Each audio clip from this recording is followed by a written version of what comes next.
said, moving into the defensive room now, putting all your focus there. Why at this point, and are you worried it seems a little too reactionary? No, I'm not. If it had been probably reactionary if I'd have done it 4 weeks ago, but then you look back and maybe I should have. And I don't know if, you know, I'm not there saying I'm the guru.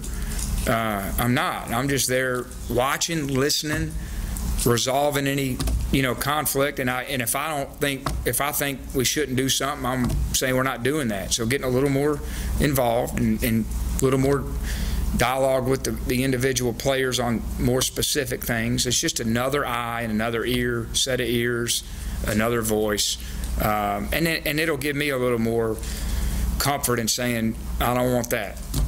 And then you said you're going to implement some changes on game day. What do you mean specifically by that? Well, I don't. You know, that's something we're working through as a staff. So how we call it, you know, where our eyes, who's where. So we're going to probably make some game day changes too to help. So that Sal could possibly be in the box? Could be, yeah.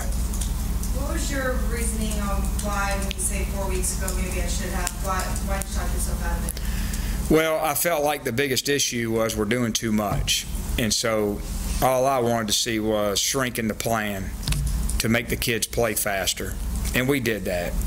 But there was more to it than that. Derek, can you elaborate a little bit on allowing, when you say allowing more voices in the room, your staff to talk? Some people would say, well, why aren't they doing it? Yeah. What do you mean by they have more say? Well, I think early on, especially with a new staff, you know, I used to say this term as an assistant.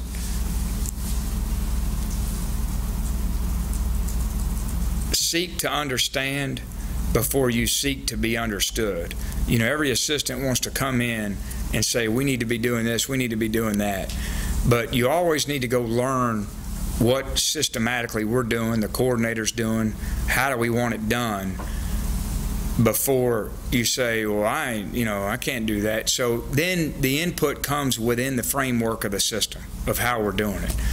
And so I think early on, you know, we have some very good and together coaches who say, tell me the system. Okay, they're learning it, not questioning everything you say, and then go coach it. Whereas now it's a little bit more, we're not having the success with doing this, so everybody's got a responsibility at their position to say, this is where our stress point is. This is where, you know, whether it's Ladero McNeil or Justin Coleman or Dan Gray or A.J. Johnson, here's the stress points, and we put it all together and say, well, then we got to not do this, not do this, not do this. And you can say, well, yeah, should we have done that early on? It's hard to know what the stress points are until you go do it. And you don't want to give up on it, you know, in 2 weeks. I mean, you put it in and go. How would this change, if at all, how would it change the responsibilities of the other defensive staff members then?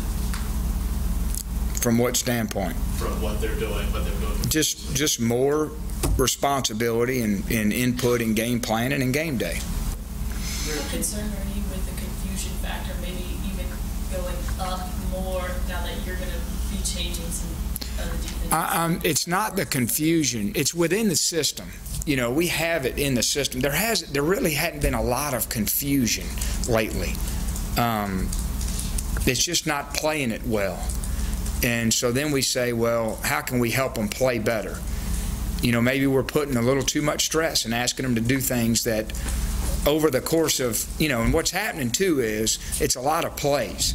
And so even though you play it, and I told the players this, you play it well on 2 plays and the coach says, see, he can do it. Well, over and over and over and over again is where you start getting stress points, because they got good players too, and they're rolling receivers in and they're juicing it down the field. So it's just taking some of the pressure off. You know, don't throw the fastball every time. Coach, when Sal was hired, a lot of people considered him a home run hire. And do you feel, just because he's in his first year, that maybe the criticism is unfair? Or a what hire? A home run hire, quote unquote home run hire. A good hire, oh, smart hire. I got you. Yeah. But do you feel that just because of all the criticism he's taking, it's maybe unfair because it is his first year? Or do you feel that? No, I mean, when you're in this position, you're going to get criticized if you don't get results. So it doesn't have anything to do with what's fair or right. It's just the way it is. Like Bruce Hornsby in the range. That's just the way it is.